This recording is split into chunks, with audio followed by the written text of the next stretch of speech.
그 다음에 4. 묻되 만일 불성이 현재 이 몸에 있다고 할진대 이미 몸 가운데 있는지라 범부를 여의지 아니하였거늘 무엇 때문에 나는 지금 불성을 보지 못하나이까. 다시 분명히 해석하여 하여금 다 깨치게 하소서. 대답하되 내 몸 가운데 있건만은 내가 스스로 보지 못하는도다. 내가 하루 12시 가운데 배고픈 줄도 알고 목마른 줄도 알며 추운 줄도 알고 더운 줄도 알며 혹 진심도 내고 혹 기뻐하기도 하는 것이 필경에 이 또 이 색신이라 하는 것은 흙과 물과 불과 바람 이 네 가지 인연에 모인 바라. 그 바탕이 완특하여 정식이 없는 것이니 깨닫고 알리오. 능히 보고 듣고 깨닫고 아는 것은 반드시 너의 불성이라. 그런 고로 임재대사께서 이르시되 사대가 능히 법을 설하고 법을 듣지 못하고 허공이 능히 법을 설하고 법을 듣지 못하되 다만 너의 눈앞에 역력히 홀로 밝아서 형상할 수 없는 것이라야 비로소 법을 설할 줄도 알고 법을 들을 줄도 안다 하시니 이른바 형상할 수 없는 것은 이 모든 부처님의 법인이며 또한 이 너의 본래심이니라. 여러분 그냥 아시겠죠? 예. 그러니까 수준이 매우 높은 거예요. 여러분이 만약에 정전을 안 하고 이거 읽었잖아요? 그럼 알 것 같아요? 몰라요. 그러니까 우리는 수준이 지금 여러분의 수준은 지금 굉장히 높아지신 거예요. 이거 읽으면 그러니까 자기가 내가 지금 공부가 깊구나 안 깊구나 그런 걸 아는 게 어려운 게 아니에요.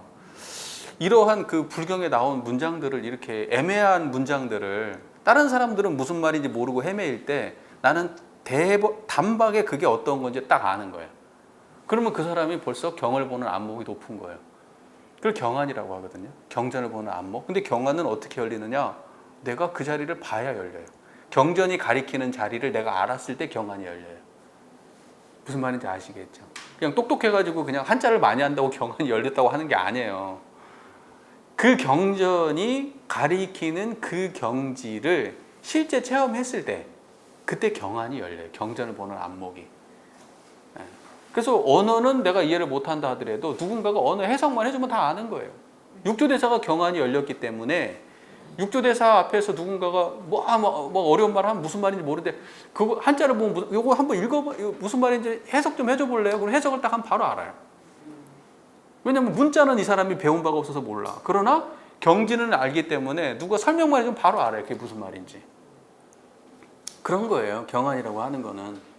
무슨 말인지 아시겠죠?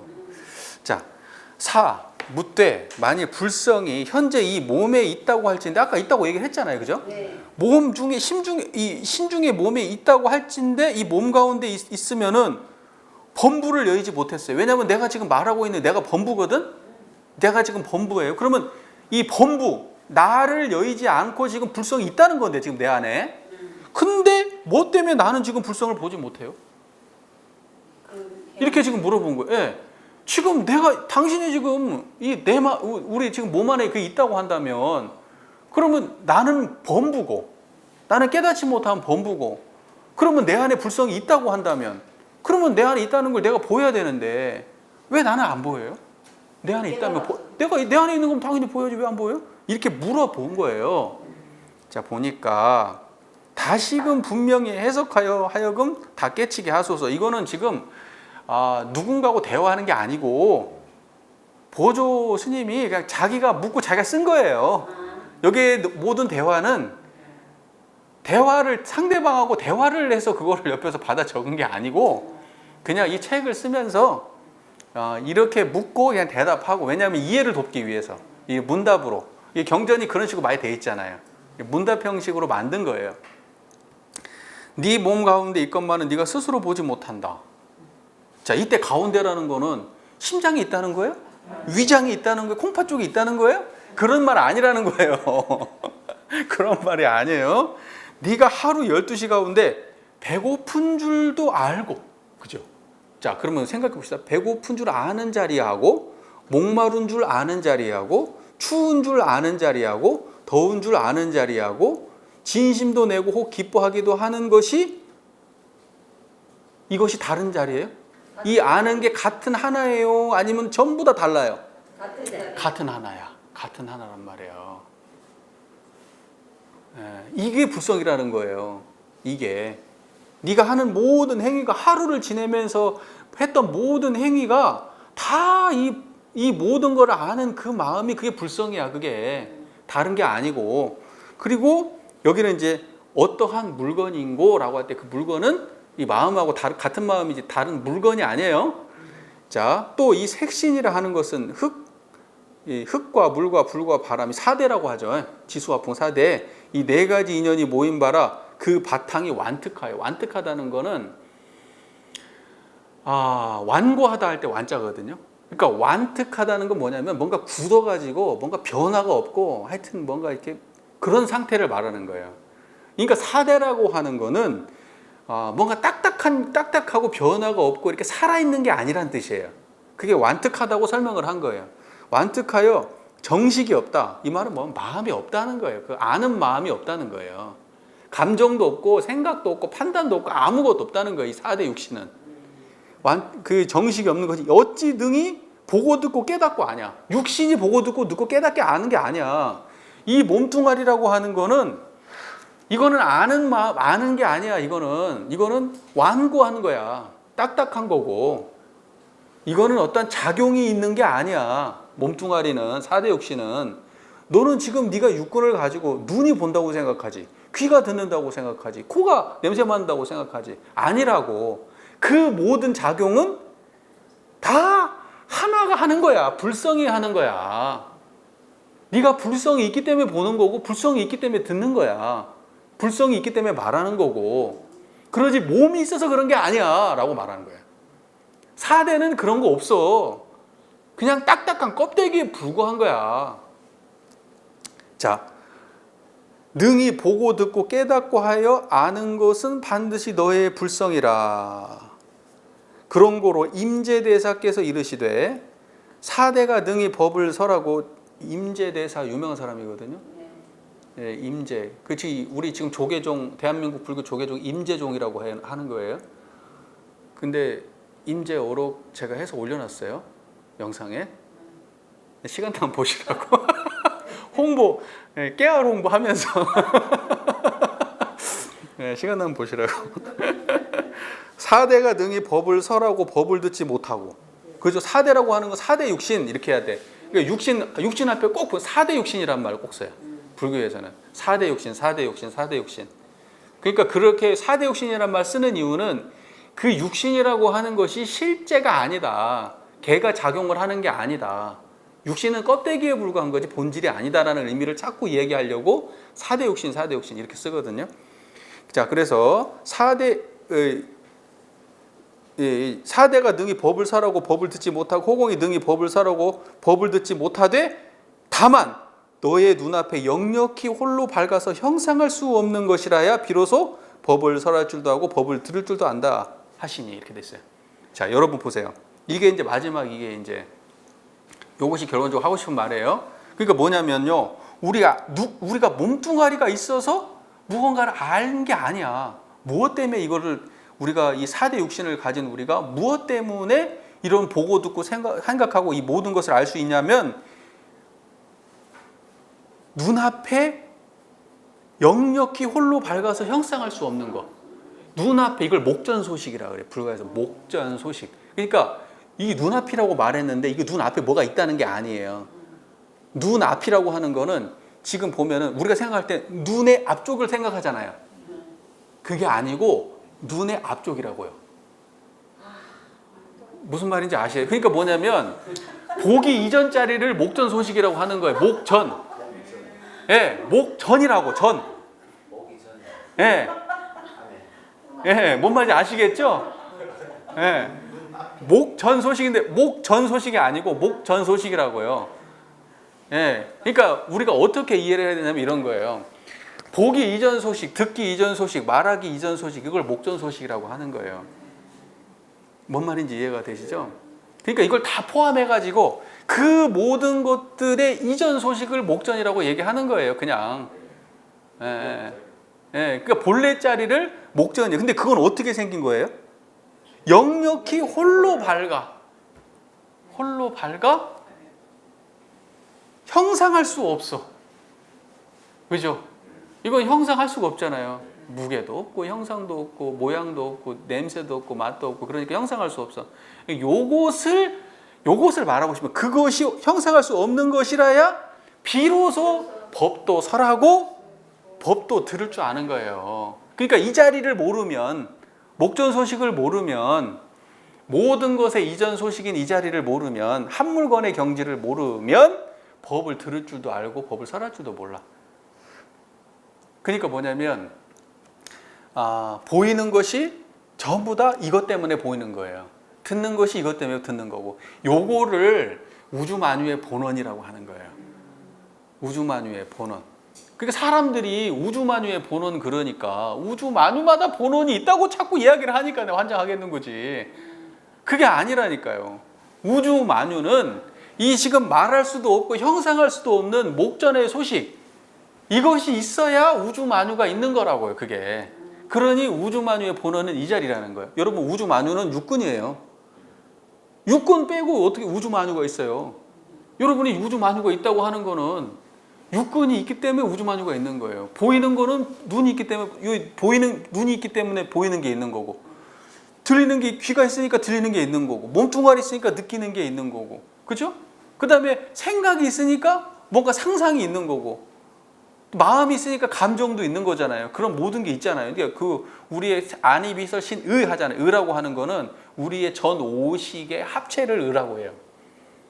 전 오식. 그러니까 우리가 생각의 재료는 안이 비설 신에서 나온 거예요. 그것이 없으면 생각도 없고 감정도 없고 판단도 없어요. 그것이 모여서 이 육식을 만들고 그것이 나라고 생각하는 의식이 또 하나가 나오는데 그걸 칠식이라 그래. 그거를. 근데 그것이 형상이 있냐? 없어요. 전 오식까지는 우리 몸하고 직접적 관련이 돼. 그런데 육식으로 넘어가면 그거는 뭔가 이제 여기 육신하고는 뭔가 관계가 없는 뭔가 이거 뇌작용 같기도 하고 뭔가 알 수 없는 그 의식에서 벌쳐지는 거예요. 근데 그 의식이라고 하는 것도 몸이 없으면 존재하지 않는 거라는 측면에서 의식도 생멸 경계고 몸뚱아리의 일부인 거예요. 그리고 그것이 없으면 그것을 종합해서 이것이 나라고 하는 한 생각도 없기 때문에 나는 어디에 속하는 거냐? 생멸하는 육근에 속하는 거고 물질의 세력에 속하는 거예요. 그 나는. 그런데 재미난 거는 뭐냐면 그러면 전 오식, 육식, 칠식 그 모든 걸 환히 아는 이건 뭐야? 이렇게 나가는 거예요. 생각이 있다는 걸 아는 건 뭐야? 나라고 하는 거 나 하는 그건 뭐야? 이제 그것을 이제 팔식이라고 말하는 거예요. 팔식. 내가 지었던 건 그럼 어디 있는 거야? 전생 건 어디 있는 거야? 미래 받을 건 어디 있는 거야? 그거 같이 모여 있는 거지. 그래서 하나는 청정식이고 팔식이. 하나는 염오식이야. 오염됐어요. 내 살면서 오염된 거. 그 두 가지가 공존해 있어. 그걸 팔식이라 그래.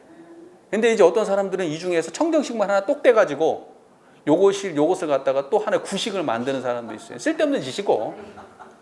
쓸데없는 짓거리. 여기까지 했으면 많이 한 거예요. 80까지만 그 다음부터는 다 상상력이지 뭐. 무슨 말인지 아시겠죠? 그래서 80만 얘기하면 돼요. 구식은 쓸데없는 소리예요. 다 그냥 이 글로 돈 벌려고 하는 사람들이 하는 소리예요. 실제 체험은 딱 80까지밖에 없어요. 청정한 거 하나밖에 없어요. 뭔 말인지 아시겠죠? 청정한 거 경험했으면 그 이상 다른 건 없다고요. 그리고 번뇌가 어디서 일어나요? 가만히 있어도 잡념 어디서 일어나요? 다 거기서 일어나잖아요. 여러분 누가 툭 찌르면 아무렇지도 않았다가 툭 건드리면 화가 팍 일어나고 어떤 사람은 웃어. 자, 그러한 차이는 어디서 일어나요? 청정한 데서 일어나잖아요. 그러니까 그 자리가 오염된 시기면서 청정한 시기예요. 왜 여기까지 셌냐 말이. 제가 하고 싶은 얘기는 뭐냐면 우주는 이 세상은 다 청정한 이 자리가 만들어낸 세상이란 말이에요. 그걸 원광묘심이라고 하는 거고 우주만유의 본원이라고 말하는 거예요. 아시겠죠? 네. 그러니까 사람들이 과학적인 생각을 하니까 내가 없어도 세상은 있는 거 아니에요? 그건 네 상상 속에 있는 거지. 네 실제 경험에 그렇게 있어? 아니 그거는 우리의 지식에서 있는 거잖아요. 경험 지식에서. 근데 네가 사라지고 나면 세상은 없는 거예요. 세상은 우리 각자가 다 가른 어떤 그 각자의 삶에서 지금 세상이 존재하는 거지. 그 사람이 죽어버리면 그 사람의 세상은 없어지는 거예요. 내가 살 때만 세상이 있는 거예요. 살 때만. 그 세상은 무한한 게 아니에요. 마음에서는. 그거는 과학에서만 얘기하는 거예요. 저 사람 죽어도 저 사람과 내가 공유했던 이 세상이 있잖아. 다음 세상에 그걸 느끼니까. 그러나 이 사람한테는 없는 거예요. 그러니까 우리는 이런 경험을 두고 객관적 세상이 존재한다. 영원히. 이렇게 설명을 하는데 깨달음을 논할 때는 그렇게 말하는 게 아니에요. 철저하게 마음이 세상을 만들었고 세상은 우리가 사람이 육군이 죽어버리면 세상도 육군과 인연된 세상도 사라진다. 이게 마음이에요. 이게. 그러니까 이런 걸 추구하는 걸 도학 공부라고 하는 거예요. 근데 사람들은 과학적 지식에 근거해가지고 도학을 읽으려고 하는 게 자꾸. 길이 다른데 우리는 마음만 보거든요. 마음만. 무슨 말인지 이해가 되세요? 헷갈리면 안 돼요. 여기 이분들은 과학 공부하신 분들이 아니라니까. 과학의 과자도 몰라요. 이분들은 그냥 자기의 육근과 경험 세계를 살았던 분이에요. 그냥 자기가 자기의 육근과 자기 마음을 보고 살았던 분들이고 이걸 통해서 고통의 원인을 발견하고 고통을 해결하고 싶었던 분들이지 무슨 물질을 발달시키고 뭐 이렇게 하려고 했던 분들이 아니야 원래. 그러니까 원래 이분들이 추구했던 목적에 맞게 해석을 해야 맞지 않을까요? 과학적으로 옳고 그러면 과학자들이 알아서 할 일이고 우리는 가서 잘 배우면 돼. 아 그렇군요. 과학적 지식은 이렇군요. 네? 근데 죽고 나서도 있을까? 여러분 죽고 나서도 과학적 지식이 여러분한테 의미가 있을까요? 자 생각을 잘 해보세요. 살아있을 때만 유효한 거야. 몸이 있을 때만 유효한 거라고. 무슨 말인지 아시겠죠? 그리고 우리는 도학 공부라고 하는 거는 어떤 물질적인 어떤 그 원리를 막 파악하고 이런 데 있는 게 아니고 마음의 원리를 파악하는 게 도학이에요. 물리적인 원리를 파악하는 게 도학이 아니고. 근데 어설프게 공부하신 분들이 자꾸 짬뽕을 해서 이해하려고 하는 거예요. 짬뽕을 해서. 근다고 해서 그 과학적인 지식이 그러면 도학하고는 관계가 없냐? 아니죠. 왜냐하면 과학적 지식은 다 마음에서 나온 거니까요. 그러니까 당연히 과학적 지식도 마음의 산물이기 때문에 마음을 밖에서 마음하고 전혀 관계없는 거는 없어요. 다 그것도 마음의 산물이에요. 과학적 지식도. 그렇죠? 비행기 최첨단을 만지시는 교도님. 맞잖아요. 과학도 마음의 산물 아니에요. 그러니까 세상이라고 하는 거는 다 마음의 산물이다라는 의미에서 우주만유의 본원이라고 하는 거예요. 여기서 말하는 것도 그런 의미고. 근데 하물며 뭐 괴롭고 슬프고 뭐 만족하고 불만족하고 은혜네 무슨 뭐 보은이네 배은이네 이게 마음 밖에 있을 리가 있어요? 다 마음 안의 얘기지. 뭐 우주 만유네 무슨 뭐 이러고 뭐 이러면 그게 뭐 시간이네 공간이네. 시공간이 마음 밖에 얘기겠어요? 마음 안의 얘기지. 자, 무슨 말인지 이해되시죠? 네. 그러니까 마음 밖에서 구하면 안 된다는 얘기를 하고 싶은 거예요. 근데 사람들이 그때 마음 얘기를 찾고 마음 밖으로 흘러나가는 이유는 그거는 마음을 지금 청정한 이 경지로 보지 않기 때문에 그런 거예요. 다시 말해서 우주만유의 본원으로서의 마음을 자각한 게 아니라 현상으로서의 마음만 자각한 사람들이 그렇게 말하는 거예요. 무슨 말인지 아시겠죠? 본원을 자각하면 아 여기선 이런 의미로 쓰는구나라는 걸 헷갈릴 일이 없어요.